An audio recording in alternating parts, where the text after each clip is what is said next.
Tehran, Iran میں حجاب مخالف احتجاجی مظاہرے میں اپنے کھلے بالوں کا جوڑا بنانے والی لڑکی حدیث نجفی کو گولی مار کر قتل کر دیا گیا۔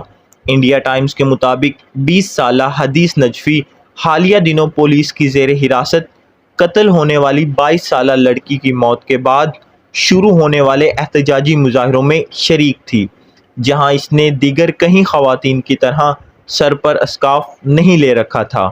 مظاہرے کے دوران حدیث نجفی کے بال کھلے تھے، جنہیں وہ منظر عام پر آنے والی ویڈیو میں سمیٹتی ہوئی نظر آتی ہیں۔ اس ویڈیو کے وائرل ہونے کے اگلے دن ہی حدیث نجفی کو گولی مار دی گئی۔ حدیث نجفی کی موت کی خبر ٹویٹر ہینڈل سے ایک ٹویٹ کے ذریعے دی گئی۔